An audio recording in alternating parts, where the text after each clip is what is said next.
Is that better? Sorry about that. Well, good morning. I'm glad to be here this morning and to be able to have the opportunity to preach the Word and to teach a lesson. And for those who are visiting or don't know me well, I just apologize now. This is not my normal thing. This is only about the third or fourth sermon I've ever preached, so if you would bear with me. An old story from years ago, some of y'all might know what I'm about to say, but there's this old man and he worked at a zoo and he was crying. And this woman walked by and saw him crying and asked what was going on. And she said, "Sir, what's going on?" And he replied, "Well, an elephant has passed away at the zoo." And it was the largest elephant they had, old elephant. And the lady said, "Well, I'm so sorry for your loss. You must have been very close to this elephant. You must have known him well or worked with him for a long time to be so upset." And the man looked up at her and said, "Ma'am, that's not exactly the truth. You see, I knew the elephant, but I'm not sad that the elephant passed away. I'm sad because I drew the short straw and I got to go dig the hole to bury him." And as corny as that joke is, it sets up good for the title of this lesson this morning, and that is, things are not always as they appear. Things are not always as they appear. And as I was studying this lesson, I developed it and I broke it into three major ideas, three major things: describing Satan, ways that Satan deceives us, and trusting the message of God to overcome. You know, and as I was studying, I was talking to a friend of mine, and he said, "Well, there's one, as you're preparing for a lesson to preach, just do one thing and you'll do fine. Just preach Jesus and you'll be okay." Well, I might be hard-headed or something, because most of this lesson's about Satan, so we'll see how that goes. But I think it's important as we think about this lesson is we need to be aware of how the devil works, how the devil uses his devices to help tempt us. If you would, go ahead and turn with me into your Bible to John chapter 8. And we'll be reading in verse 44 here in a moment. But as you're turning in your Bibles, I want to talk about the devil just a little bit. It's interesting if you study the Bible. The devil's been called many things throughout the Old Testament and the New Testament. And some of them are actually quite interesting to study. But one of the things that is overlapping that you see from the Old Testament to the New Testament is this idea and this concept of deception. Matter of fact, in Revelation chapter 12, he's called the deceiver of the whole world. As Brother Norman read this morning in 1 Peter 5 and 8, he prowls like a roaring lion, seeking someone to devour. And then in John chapter 8, turn with me, if you will, to John chapter 8, verse 44. And to set a little context right here, the leaders, the Jewish leaders, they're saying that they're the children of Abraham. And Jesus is responding to them and really telling them who their parents are. And in verse 44 it says, "You are of your father the devil, and you want the desires of your father." And notice the description that Jesus uses here to describe Satan. And who better, if anybody, knew the characteristics of the devil than Jesus? And he says, "He was a murderer from the beginning and does not stand in truth because there is no truth in him. Whenever he tells a lie, he speaks from his own nature because he is a liar and that he is the father of lies." And it's important to realize this as we go through our study this morning and start talking about the ways that Satan deceives us. And I've broken this into 5 different kind of groups or categories for time's sake. Just about 5 categories, and there's many more than this. But these ones I listed I think would help best us to learn of the ways that Satan deceives us. And there's a lot of different ways. And unfortunately, and to my knowledge, as I've studied the Bible, there's only 2 examples of the devil coming to speak directly to an individual. The first we know is Adam and Eve, and he came and he deceived him and he spoke directly to Eve. But even then, he used a proxy of a serpent. And the second event was in Matthew chapter 4 when he's speaking directly to Jesus and trying to tempt Jesus. And other than those 2 examples that I can find, and please correct me if I'm wrong, Every other situation that I can find, Satan uses his influences and he uses agents as means to deceive us. And it's that deception that makes things not appear to us as they should or as they seem. So Satan deceives us through lies, doubt, and not revealing the outcomes of our sins. If you think back, all the way back that we just talked about Eve and how he deceived Eve and said, well, you're not going to die. At least not at this point. This is not going to kill you. It's going to open up your eyes. And then he tempted her again, saying, did God really say that? If we look back at Genesis 3:1, did God really say that? He makes her doubt. And so do we sometimes, so do I sometimes. As I listed a couple questions up here that I think all of us at times may have struggled with. It says, did God really forgive you? Did God really forgive me of all my sin? I mean, I might have done some bad things. Did he really forgive me? Do we question ourselves? Do we question ourselves and doubt ourselves? Are we going to heaven when we die? Does God really love you? Does he really love you? Does he love me? A close relative of mine passed away, or I got in a car wreck, or so on and so on. All the different things, and people say, well, does God really love me, or he wouldn't let this happen? That's a doubt that the devil deceives us with. Is it really worth it all? Is doing all the hard work and reading my Bible every day and going to church and doing everything and helping the poor and helping everybody that I can, is it really worth it at the end? That's another doubt that the Satan deceives us with. Turn with me into the Bible, if you would, to Acts chapter 5. Acts chapter 5. We're going to spend a few minutes here in Acts chapter 5. And really, we're going to start with Acts chapter 4 to give a little bit of context. But in Acts chapter 5, we know this well-known story of Ananias and Sapphira, who would lie about their giving to the apostles. But let's go ahead and start reading some context in Acts chapter 4, starting in verse 32. Now the multitude of those who believed were of one heart and one soul. Neither did anyone say any of these things he possessed was his own. But they had all things in common. And with great power the apostles gave witness to the resurrection of the Lord Jesus. And great grace was upon them all. Nor was there anyone among them who lacked. For all who were possessors of land or houses sold them and brought the proceeds of the things that were sold and laid them at the apostles' feet, and they distributed them to each as anyone had need. And Joseph, who was also named Barnabas by the apostles, which translated to the son of encouragement, a Levite of the country of Cyprus, having land, sold it and brought the money and laid it at the apostles' feet. So the context of Acts chapter 4 is the new church, this new establishment of this first century church who's getting started. They're trying to collect funds so that nobody goes without, so that everybody's needs are being met here. And there's a lot of good things and great things happening here in Acts chapter 4. But unfortunately, as we go to Acts chapter 5, it doesn't take long for us to see how sin has creeped into the church. And as we read Acts chapter 5, it's important to realize that this is the first recorded sin and the first recorded church discipline that's happening in the New Testament church. Read along with me in Acts chapter 5, starting in verse 1. But a man named Ananias and his wife Sapphira sold a piece of property and kept back some of the proceeds for himself, with his wife's full knowledge. And bringing a portion of it, he laid it at the apostles' feet. But Peter said, and I want you to notice the language here, Peter said, Ananias, why has Satan filled your heart to lie to the Holy Spirit and to keep back some of the proceeds of the land? While it remained unsold, did it not remain your own? After it was sold, was it not under your control? Why is it that you have conceived this deed in your heart? You've not lied to men, but you've lied to God. And as he heard these words, Ananias collapsed and died. And great fear came over all who heard it. The young men got up and covered him up and carried him out, and they buried him. Verse 7, after an interval of about 3 hours, his wife came in, not knowing what had happened, and Peter said to her, tell me whether you sold the land for so much. And she said, yes, for so much. But Peter said to her,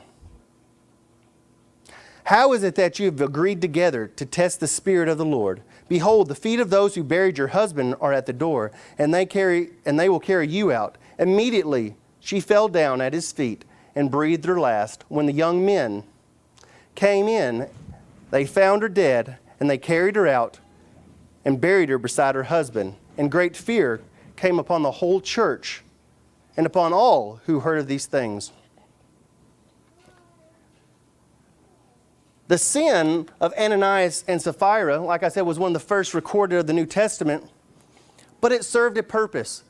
And the way that God handled this, it served a purpose. And it basically showed that hypocrisy in the church is terrible and it's divisive. It's one of the worst viruses that could infect a church. But yet God says and proves to all the unbelievers and the believers in there that in an unmistakable way that God is going to protect His holy church. And so God judged them. Tell you what, aren't you glad that church discipline doesn't happen this way today? J.W. McCarvey said this statement: if God dealt with us today in this manner, would you still be here today after He got done dealing with us? And I think about that, and if God dealt with us this same way today, I got a feeling that the pews in here might be a little empty. My pew might be a little empty back there. And I'm so glad and thankful that this is not the same as today. But go back to verse 3. Notice the language here. Peter said, Ananias, why has Satan filled your heart to lie to the Holy Spirit? And then at the end of verse 4 it says, why have you conceived this deed in your heart? You've not lied to men, but you've lied to God.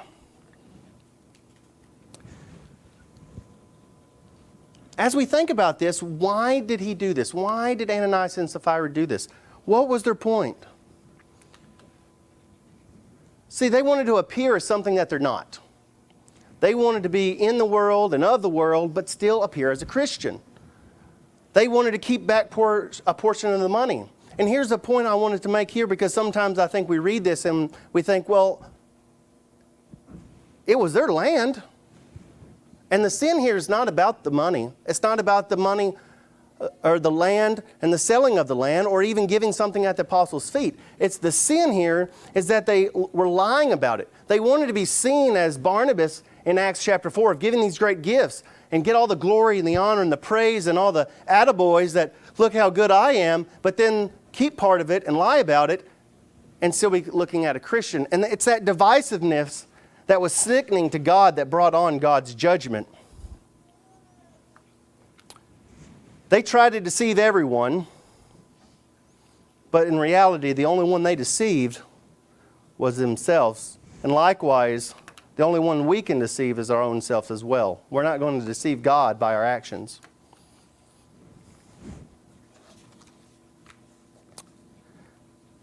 The next category that I put in here was through discouragement. Through discouragement. And this can be a very powerful tool that Satan uses to deceive us. We may be discouraged of ourselves. We might see all the sins that we're doing or living in, or we might see our own bank account or go check out our groceries and we're discouraged. Or it might be that I'm not good enough, I'm not smart enough to be able to help the Lord. And we deceive ourselves.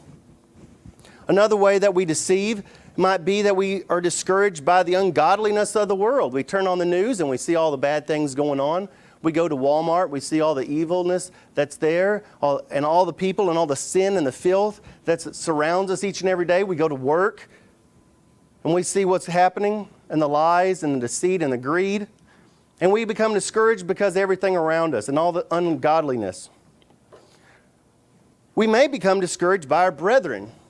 And I tell you what, this is a hard one. If you see one of your brethren, your brothers or sisters, and they're doing something that you know is wrong. They're cussing, they're using foul language, they're immodest, they're doing things that you wouldn't expect of a Christian. They're posting things on the internet that are against what the Bible speaks of. That can be so discouraging to see a brother or sister doing that or acting that way or gossiping or doing the things that they know they're not supposed to do, and it becomes discouraging to ourselves. Or simply maybe we're just tired. We've been working or we're older in age and We've done a lot of things and we're just tired. These are all different ways that Satan uses through discouragement to deceive us from the truth. Thirdly, and if you would go ahead and turning in your Bible to 2 Corinthians chapter 11, we're going to read there in just a moment. But thirdly, Satan deceives us through trickery, schemes of man, through false teachers. In verse 3 of chapter 11 of 2 Corinthians, the apostles are writing to the Corinthians in concern regarding their faith and being deceived by the wicked one. Let's go ahead and start reading in verse 3.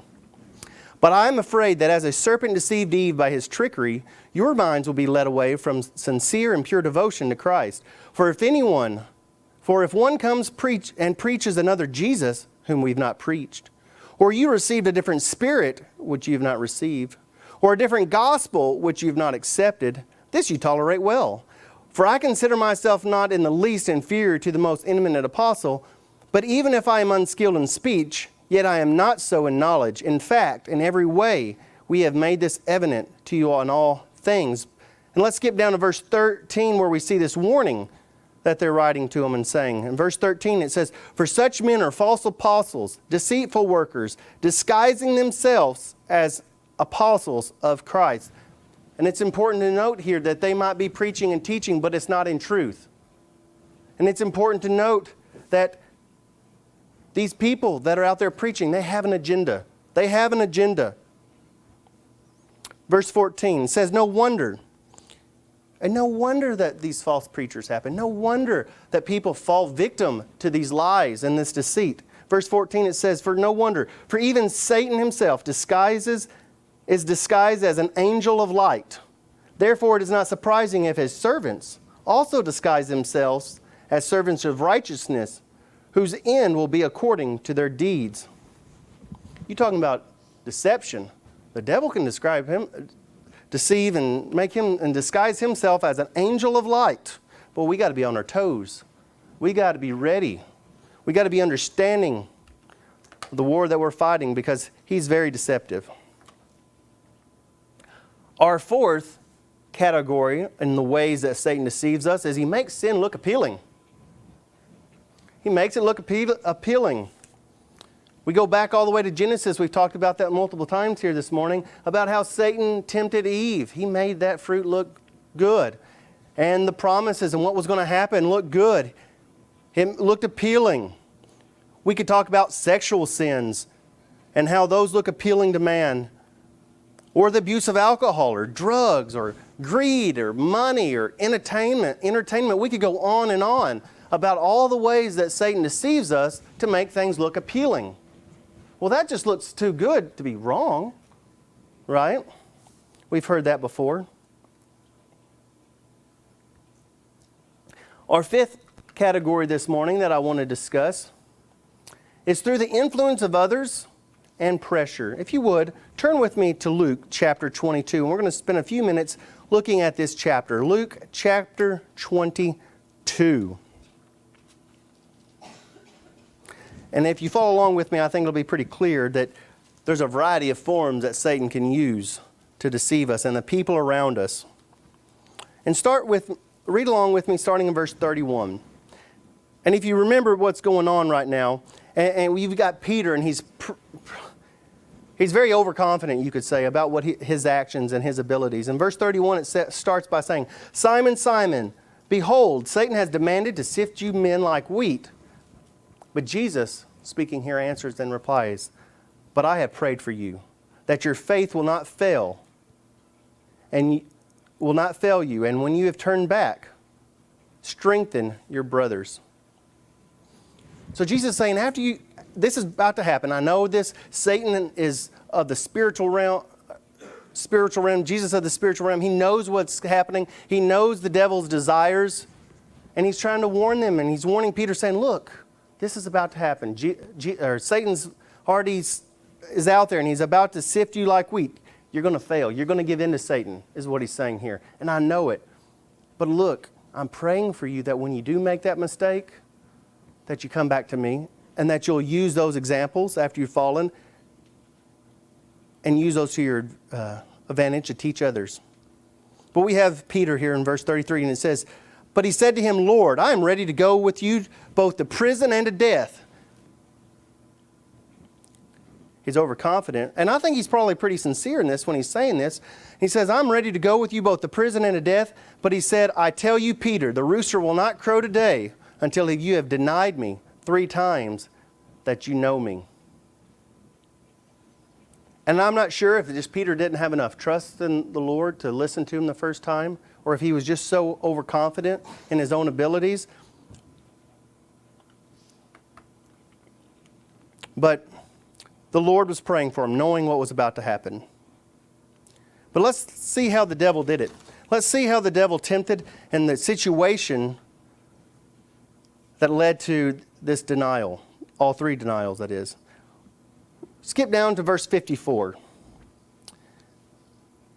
"But they seized him and led him away, bringing him into the high priest's house. And Peter was following at a distance." And let's put a pin right there. He was following at a distance. If we're following the Lord at a distance, we're already in trouble, right? But he's following him at a distance. Jesus is up in the high priest's house, so Peter follows at a distance far enough to where hopefully he's not going to get caught or that people don't recognize him, but close enough hopefully that he can kind of keep an eye on Jesus, see what's going on. And he's following him at this distance. And there's this whole scenario that's about to take place. This whole situation, there's all these people, there's all these influences, there's fear, there's anxiety, there's doubt, there's worry. All of these things are playing in to Peter and his decisions. And it goes back to what I said earlier about how the Lord sees the spiritual realm as well as the physical. And he knows that Peter and the devil seeks out to sift Peter like wheat, and knowing that Peter's going to give in pretty easily. And that's why Jesus was praying for him. Now let's read in verse 55 here. "And when they had kindled a fire in the middle of the courtyard and sat down together, Peter sat down among them. And then a servant girl." Let's stop right there. You know, as I was doing this study of this scripture, one thing I've never noticed, and I don't know if you may have done this as well, is a servant girl. Of all the people that the devil could have used, or of all the people that could have tempted or accused Peter of this, we have this formidable opponent of a servant girl. He can use anybody in any situation. You might just think this is an unassuming situation going on, but really there's a lot of pressure going on. Let's continue reading. Verse 56. "Then a servant girl, seeing him as he sat in the light, and looking closely at him, said, 'This man also was with him.'" Have you ever had somebody look at you, stare at you? Maybe that awkward stare where they're just staring at you constantly and they're not moving, to the point where you can feel it. You don't even want to look over there to see who it is, or you might do a quick glance, and you can feel it. You know they're staring at you, and she's over there looking at him, thinking, he looks familiar. I think I recognize him. Wait, he's one of them, is what she's thinking. And you can just think Peter over here like sitting hoping nobody sees him, right? A stare and a look can communicate a lot. Personally, I actually like to do this. I'll get in my classroom and I'm teaching a lesson. I might be in the front of the classroom and I see a kid over there off task, not doing what they're supposed to. And I just stop. And I'll cross my arms and I'll just stare at them. And it'll just get quiet and everybody's looking around like, what's going on? And then they'll finally see that I'm staring at somebody, and usually 2 things happen. One, that person feels it and they start looking up and like, oh, I'm sorry. Or it takes somebody else nudging them and they start, pay attention, but to get their attention. And it's an effective tool that I use quite a bit, and they know what's going on. Immediately they know, oh, I was off task. Right? A stare can do a lot. And let's continue looking at this because we're going to see quite a bit of that looking and identifying. So she says, this man was also with him. But then Peter, the same Peter that said, I'll never deny you, I'll go to the death for you, says, woman, I do not know him. In verse 57, he denied it. Verse 58, And a little later, someone else saw him and said, "You are also one of them." But Peter said, "Man, I am not." And 59, and after an interval of about another hour, still another insisted, saying, "Certainly, this man also was with him, for he too is a Galilean." But Peter said, "Man, I do not know what you are talking about." And immediately, while he was still speaking, the rooster crowed. In 61, and the Lord turned and looked at Peter. And it's always impressive when you read this chapter and you look at all Luke's account here, that all the different looks, he's been looked at by a lot of people. There's a lot of people in the crowd that are identifying him, but then he's still close enough. We talked about he's following at a distance, but he's still close enough that the Lord saw him and he looked at him and just had to look at him. And immediately, Peter knew what he did. He didn't have to say, "Hey, Peter, remember what I told you was going to happen that you said you weren't going to do?" He didn't have to do that. Just the look alone was enough to, as in verse 61 says, "And Peter remembered the saying of the Lord, and how he said to him, 'Before the rooster crows today, you will deny me 3 times.' And he went out and wept bitterly." So how does Satan work? Did he come out and magically appear in a big cloud and walk down the road to Peter and use all this vivid imagery and all this majestic things? No. He used the situation of circumstances, and he used people and fear and doubt and all of the things that we've talked about to deceive ourselves, to make us fall victim to those sins. But it's important to know that though through all these examples we've talked about this morning, we do have free will to overcome these things. I want to tell you another story. And most of y'all know that my family and I, we like to go camping. And matter of fact, we've gone camping twice this year alone in just Branson. And when I was a child, probably no more larger than Luke, I was out camping. We were camping with my parents, and we were in a tent. And many of y'all probably have camped in a tent. I don't do it anymore. And this was probably an account of probably one of the last times we ever slept in a tent. We had had a busy day that day in Branson, and we came back to the campsite. We were camping, and we were all asleep. And this noise happened. And this noise woke up my mother. And my mom was looking at it, and then she finally elbowed my dad. And during that time period, she gets a shoe. She picks up this shoe, and she's going to hit this animal. And she's looking at it, and this raccoon, so she thought, had got into the tent and is eating our food. And there's one lesson: don't keep your food inside the tent. But she assumed it was a coon because as kids, we used to like to feed the raccoons some like marshmallows and little things like that. And so she's got this shoe, and she's about to chunk it at this raccoon. And I believe she would have hit it had she thrown it.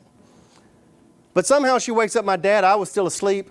My sister and I both were asleep, and so I heard about it in the morning. But she wakes up my dad, and she's about to get this. She has this shoe in her hand, rearing back to throw it. And my dad says, calmly and quietly, "Put the shoe down.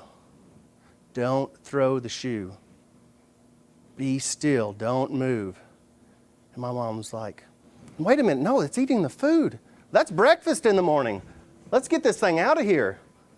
And as she's about to act, my dad says it again, quietly. "Put the shoe down, sweetie. That is not a raccoon. That's a skunk." And unfortunately, like I said, I was asleep, and I wish I could have been there or seen it, because Dad said her eyes got about as big as silver dollars, and she just froze, and she listened. She put the shoe down and quietly, and finally the skunk got its belly full, and it left, and it got out of there. And I think it's important to see sin like that as well. Sometimes sin is like that skunk, and it gets into your tent, and it takes away things that you want. But we have a decision to make. You can either react to the skunk or react to sin, and you can make it worse sometimes. And I'm so glad she didn't throw that shoe. I did not want to be woken up that way. You can react to sin, and sometimes it makes it worse, or sometimes you can avoid it altogether, and it'll leave you. Lastly, what I want to discuss in the last few minutes this morning is We need to trust the message of God to overcome. We need to trust the message. Proverbs 3:5 says, trust in the Lord with all your heart and do not lean on your own understanding. John 8:32 says, Jesus says, the truth will make you free. And 2 Peter 1:19, and then all the way through chapter 2 and verse 3, there's this idea that we must place our trust in the prophetic message. Ladies and gentlemen, things are not always as they appear. And it's designed that way. Satan has all these devices and all these ways to trick us, to fool us, to put pressure on us to make different and difficult decisions. But we've got to listen to God, the God of truth, and trust what He says. If you're here this morning and you're not a Christian and you're living in sin and you're giving in to all these temptations, and you know that if you were to die today that you wouldn't have the hope of everlasting life that's promised to us, you have that opportunity this morning to come forward and be baptized. Or if you are a member, if you have been saved, but yet you're falling back into the temptations like we've listed again this morning, and you know that you need to make your heart right with God, you have this opportunity this morning to come forward as we stand and we sing number 326.